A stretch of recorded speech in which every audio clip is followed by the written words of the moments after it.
পরিণত করতে হবে।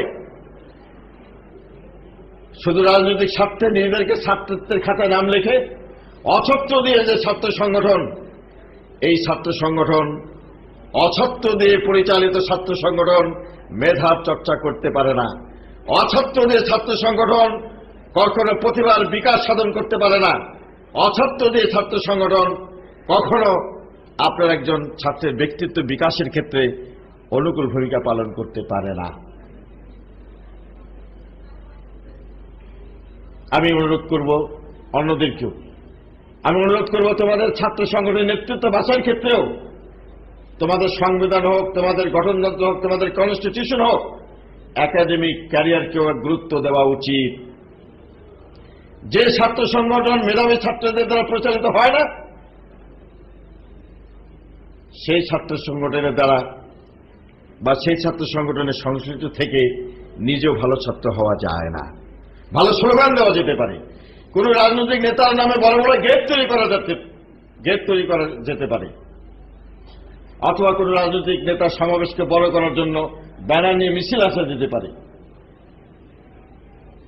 কিন্তু সত্যিকার অবদান তোমরা রাখতে পারবে না। বরং ওই গেটের পয়সা জোগাড় করার জন্য, ওই সমাবেশের ব্যানারের পয়সা জোগাড় করার জন্য তোমাদেরকে টেন্ডারবাজি আর চাঁদাবাজিতে জড়িত হওয়ার বাধ্য তোমরা হয়ে যেতে পারো। তো তোমরা কোথায় পয়সা পাবা? যে রাজনৈতিক নেতার নামে গেট তৈরি করছো, গেটের পয়সা তোমরা কোথায় পাবে? সমাবেশে যে তোমরা ব্যানার নিয়ে আসছো, এই ব্যানারের পয়সা তোমরা কোথায় পাবে? তোমাদের নিজস্ব সোর্স অফ ইনকাম নাই। তোমরা আব্বা মার পয়সায় চলো, সেখান থেকে তোমাদের বই, খাতা, কলম, কাগজপত্র, পোশাক পরিচ্ছদ, থাকা খাওয়ার জায়গার সংকলন করা কঠিন।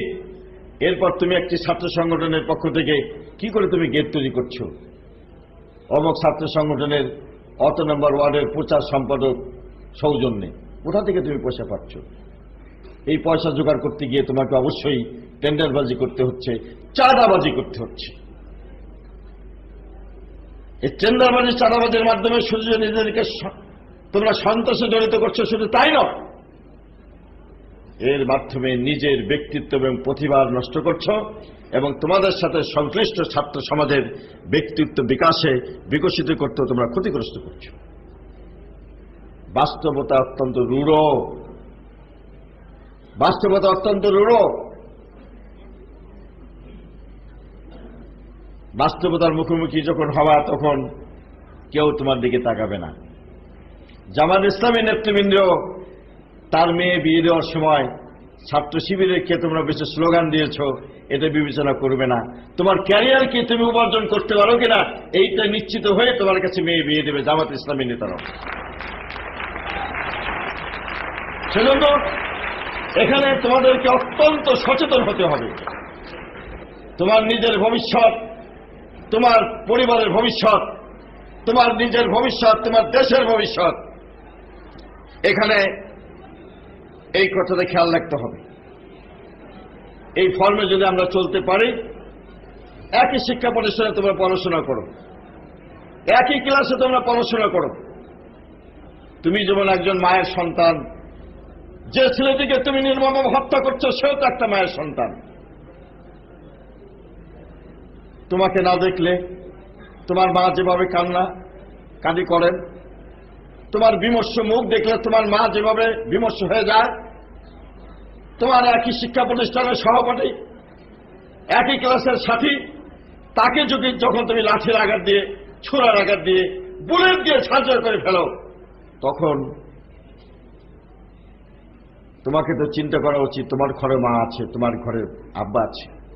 তুমি কেন ছাত্র সংগঠন হিসাবে মেধা দিয়ে প্রতিযোগিতা করো না? প্রতিভা দিয়ে কেন প্রতিযোগিতা করো না? যুক্তি দিয়ে কেন প্রতিযোগিতা করো না? নীতি দিয়ে কেন প্রতিযোগিতা করো না? চরিত্র দিয়ে কেন প্রতিযোগিতা করো না? কেন তুমি মাসেল ব্যবহার করে, শক্তি প্রয়োগ করে তোমার সংগঠনকে বড় করতে চাও?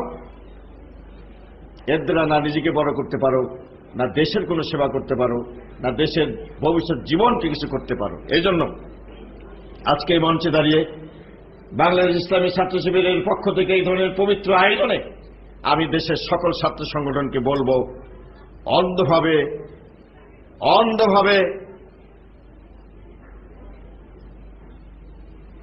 না চলে সকল আসলে বিবেকের দ্বারা বিবেককে শানিত করে